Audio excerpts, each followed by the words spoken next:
আসসালামু আলাইকুম। Recipe by beauty চ্যানেলে আপনাদেরকে স্বাগত জানাই। আজ আপনাদের সঙ্গে শেয়ার করব কাবলি ছোলা আর আলু দিয়ে খুবই সুন্দর একটা রেসিপি। এই রেসিপিটা খেতে ভীষণ টেস্ট হয়, তো অবশ্যই আপনারা স্কিপ করবেন না, পুরো রেসিপিটা দেখে নেবেন। আশা করছি রেসিপিটা আপনাদেরকে অনেক বেশি ভালো লাগবে। আমার চ্যানেলে নতুন হলে চ্যানেলটা সাবস্ক্রাইব করার অনুরোধ রইল। বেল বাটন অন করে রাখবেন পরবর্তী ভিডিও নোটিফিকেশান পাওয়ার জন্য। চলুন কথা না বাড়িয়ে রেসিপিটা শুরু করি। এখানে দেখুন 500 গ্রাম কাবলি ছোলা পানিতে আমি ভিজিয়ে রেখেছিলাম 4 ঘন্টা মতো। ছোলাগুলো ভিজিয়ে রাখতে হবে, তাহলে রেসিপিটা খুবই সুন্দর হবে। আপনারা চাইলে রাত্রে ভিজিয়ে রেখে সকালে এই রেসিপিটা তৈরি করতে পারেন। আমি এখানে 3টে মিডিয়াম সাইজের আলু ডুমো ডুমো করে কেটে নিয়েছি। কাবলি ছোলা আর আলু আমি আমার পরিমাণ মতো নিয়ে নিয়েছি, আপনারা আপনাদের পরিমাণ মতো নিয়ে নেবেন, যা যতটা প্রয়োজন হবে। সবগুলো কয়েকবার পানি পাল্টে ধুয়ে পরিষ্কার করে নিয়েছি। এবার এখানে দেখুন একটা আমি প্রেসার কুকার নিয়েছি। তো ছোলা আর আলুগুলোকে আমি সেদ্ধ করে নেব, সেই জন্য প্রেসার কুকারে দিয়ে দিচ্ছি। আপনারা চাইলে কড়াইয়েও সেদ্ধ করে নিতে পারেন, তো আমি এখানে প্রেসার কুকারে সেদ্ধ করে নেব। প্রেসার কুকারে খুব তাড়াতাড়ি সেদ্ধ হয়ে যাবে, সেজন্য আমি প্রেসার কুকারে দিয়ে দিলাম। এবার আমি এখানে দিয়ে দিলাম 1/2 চা চামচ হলুদ গুঁড়ো। সেদ্ধ করার সময় হলুদ গুঁড়ো দিলে কালারটা কিন্তু খুবই সুন্দর হবে, সেজন্য দিয়ে দিলাম। এবার এখানে পরিমাণ মতো পানি দিয়ে দিলাম। হাতা দিয়ে একটু নেড়েচেড়ে নিচ্ছি। এবার ঢাকনাটা লাগিয়ে আমি গ্যাসে বসিয়ে দেব। 4 থেকে 5টা সিটি দিয়ে নেব, তাহলে ছোলাগুলো খুব সুন্দরভাবে সেদ্ধ হয়ে যাবে। দেখুন গ্যাসে বসিয়ে দিলাম। ছোলাগুলো আমি সেদ্ধ করে নিয়েছি। এখানে আমি 5টা সিটি দিয়ে নিয়েছি। দেখুন কত সুন্দরভাবে সেদ্ধ হয়ে গিয়েছে। এবার এগুলোকে আমি ঢেলে নিচ্ছি। গ্যাসে আবারও একটা হাঁড়ি দিয়ে দিলাম। এবার আমি এখানে দিয়ে দিচ্ছি সরষের তেল। এখানে আমি 6 টেবিল চামচ সরষের তেল দিয়ে দিলাম। তো এখানে আমি সরষের তেলে রান্না করছি, আপনারা চাইলে সাদা তেলেও করতে পারেন। তেল গরম হয়ে গিয়েছে। এবার আমি একটা তেজপাতা দিয়ে দিলাম, 4টে দিয়ে দিলাম এলাচ, 4টে দিয়ে দিলাম লবঙ্গ, আর 4 টুকরো দিয়ে দিলাম দারুচিনি, আর 1/2 চা চামচ দিয়ে দিলাম গোটা জিরা। দেখুন মশলাটা ভাজা ভাজা হয়ে গিয়েছে। এবার এখানে আমি দিয়ে দিলাম মিডিয়াম সাইজের 5টা পেঁয়াজ কুচি। যেহেতু এখানে বেশি রান্না করছি, সেজন্য পেঁয়াজের পরিমাণটাও বেশি লাগবে। দিয়ে দিলাম এখানে 6টা চেরা কাঁচামরিচ। এখানে কাঁচামরিচ আপনাদের মতো করে আপনারা দিয়ে দিবেন, যেমন আপনারা ঝাল খেতে পছন্দ করেন। এবার এগুলোকে নেড়েচেড়ে হালকা ভেজে নেব। যারা ভিডিওটি দেখছেন একটা লাইক দিয়ে ভিডিওটি কন্টিনিউ করবেন। আপনাদের একটা লাইক পরবর্তী ভিডিও বানাতে আমাকে অনেক উৎসাহ জাগায়। দেখুন ভেজে নেওয়া হয়ে গিয়েছে। এইভাবে পেঁয়াজগুলো ভেজে নিলাম। এবার আমি এখানে দিয়ে দিচ্ছি 2 চামচ আদা বাটা, আর দিয়ে দিচ্ছি 2 চামচ রসুন বাটা। যেহেতু এখানে 500 গ্রাম কাবলি ছোলা নিয়েছি, সেজন্য মশলার পরিমাণও একটু বেশি লাগবে, সেজন্য বেশি করে দিয়ে দিচ্ছি। আপনারা যতটা পরিমাণে রান্না করবেন সেইভাবে কিন্তু মশলাটা দিয়ে দেবেন। যদি আমার থেকে কম রান্না করেন তাহলে মশলার পরিমাণ আপনারা একটু কম দিয়ে দেবেন। এবার নেড়েচেড়ে আদা রসুন ভেজে নিচ্ছি কাঁচা গন্ধ চলে যাওয়া পর্যন্ত। আদা রসুন ভেজে নেওয়া হয়ে গিয়েছে। দিয়ে দিলাম এখানে 1 চা চামচ লবণ, 1 চা চামচ দিয়ে দিলাম হলুদ গুঁড়ো, দিয়ে দিচ্ছি 1 চা চামচ জিরা গুঁড়ো, 1 চা চামচের থেকে একটু কম দিয়ে দিলাম লাল মরিচের গুঁড়ো। তো এখানে ঝাল আপনারা নিজেদের টেস্ট অনুযায়ী ব্যবহার করবেন, যে যেমন ঝাল খেতে পছন্দ করেন।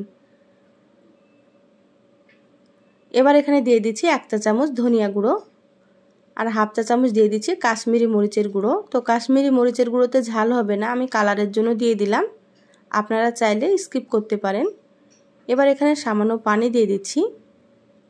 এখানে আমি গরম পানি দিয়ে দিলাম। এবার নেড়েচেড়ে মশলা খুব ভালোভাবে কষিয়ে নেব। তো অবশ্যই এখানে আপনারা পানি দিয়ে দিবেন, না হলে কিন্তু শুকনো মশলাগুলো পুড়ে যাবে। একটু সময় নিয়ে মশলাটা কষাতে হবে, তাহলে কিন্তু এই রেসিপিটা খেতে অনেক বেশি সুন্দর হবে। আমার চ্যানেলে আরও অনেক রেসিপি আছে, চাইলে আপনারা আমার রেসিপিগুলো দেখে আসতে পারেন। কিছু রেসিপির লিঙ্ক আমি আই বাটনে দিয়ে দেব, আপনারা সেখান থেকেও দেখে নিতে পারেন। দেখুন মশলা খুব ভালোভাবে কষানো হয়ে গিয়েছে। এবার আমি এখানে দিয়ে দিচ্ছি সেদ্ধ করা আলু আর ছোলা। এগুলোকে খুব ভালোভাবে কষিয়ে নিতে হবে মশলার সাথে। এ পর্যায়ে গ্যাসের আঁচটা মিডিয়ামে রেখেছি। গ্যাসের আঁচ মিডিয়ামে রেখে 5 মিনিট এইভাবে কষিয়ে নিতে হবে, তাহলে এই রেসিপিটা অনেক বেশি সুন্দর হবে। যে কোনো রান্নায় যদি খুব ভালোভাবে একটু কষানো যায়, তাহলে কিন্তু রান্নার টেস্টটা কিন্তু অনেক বেশি আসে। তো সেই জন্য খুব ভালোভাবে আমি কষিয়ে নিচ্ছি। আমি সবসময় আপনাদেরকে ঘরে থাকা উপকরণ দিয়ে সাধারণ রেসিপিগুলো একটু সুন্দর করে দেখানোর চেষ্টা করি। আমার রেসিপিগুলো আপনাদেরকে কেমন লাগে অবশ্যই আমার চ্যানেলের কমেন্ট বক্সে কমেন্ট করে জানাবেন। ভালো লাগলে একটা লাইক দিয়ে যতটা সম্ভব শেয়ার করে দিবেন। খুব ভালোভাবে কষানো হয়ে গিয়েছে, আমি সময় নিয়ে কষিয়ে নিয়েছি। এবার এখানে আমি দিয়ে দিলাম ছোলা আর আলু সেদ্ধ করেছিলাম, সেই পানিটা থেকে গিয়েছিল সেটা আমি দিয়ে দিলাম। আর এখানে আরও কিছুটা পানি দিয়ে দিলাম। তো এখানে আমি গরম পানি ব্যবহার করেছি। অবশ্যই আপনারা এখানে গরম পানি দেওয়ার চেষ্টা করবেন, তাতে করে রান্নার টেস্টটা কিন্তু খুবই ভালো আসবে। পানি দিয়ে খুব ভালোভাবে নেড়েচেড়ে মিশিয়ে নিলাম। তো এখানে আমি 5 কাপ মতো পানি দিয়ে দিলাম। এই রান্নাতে পানির পরিমাণটা একটু বেশি লাগবে। আপনারা যদি আমার থেকে কম রান্না করেন তাহলে কিন্তু পানির পরিমাণ আপনারা কম দিয়ে দেবেন। খুব ভালোভাবে নেড়েচেড়ে নিলাম। ঢাকা দিয়ে 10 মিনিট রান্না করে নেব। 10 মিনিটের মধ্যে কিন্তু রান্নাটা হয়ে যাবে। তো মাঝে একবার আমি ঢাকাটা খুলে নিচ্ছি। দেখুন মাঝে ঢাকা খুলে নিয়েছি, খুব ভালোভাবে একটু নেড়েচেড়ে নিচ্ছি। এবার আমি এখানে দিয়ে দিচ্ছি 1 চা চামচ গরম মশলার গুঁড়ো। এই পর্যায়ে গরম মশলাটা দিলে টেস্টটা কিন্তু খুবই ভালো আসবে। মশলাটা দিয়ে খুব ভালোভাবে নেড়েচেড়ে মিশিয়ে নিচ্ছি। যারা আমার চ্যানেলে নতুন এসেছেন, রেসিপিটা যদি আপনাদেরকে ভালো লাগে প্লিজ আমার চ্যানেলটা সাবস্ক্রাইব করে আমার চ্যানেলের সাথেই থাকবেন। বেল বাটন অন করে রাখবেন, তাতে করে আমি যখনই ভিডিও আপলোড করব আপনারা সবার আগে নোটিফিকেশান পেয়ে যাবেন। যারা সাবস্ক্রাইব করে সাথেই আছেন তাদেরকে অসংখ্য ধন্যবাদ। দেখুন 10 মিনিট ঢাকা দিয়ে রান্না করে নিলাম। 10 মিনিট পর আবার আমি ঢাকাটা খুলে নিয়েছি। খুব ভালোভাবে একটু নেড়েচেড়ে নিচ্ছি। এবার আমি এখানে দিয়ে দিচ্ছি 1 চা চামচ ঘি। ঘি দিলে কিন্তু সুন্দর একটা ফ্লেভার হয় এবং খেতে অনেক বেশি ভালো লাগে। আপনারাও এভাবে 1 চামচ রান্নার শেষে ঘি দিয়ে দেবেন, তাহলে কিন্তু খেতে অনেক বেশি ভালো লাগবে। এবার ঘিটা নেড়েচেড়ে খুব ভালোভাবে একটু মিশিয়ে নেব। ঝোলটা আমি এইরকমই রাখবো, কারণ নামানোর পরে এটা কিন্তু অনেকটাই ঘন হয়ে যায়, সেজন্য এরকম একটু ঝোলঝোল রাখতে হবে। দেখুন রান্না হয়ে গিয়েছে। এবার আমি গ্যাস বন্ধ করে দিলাম।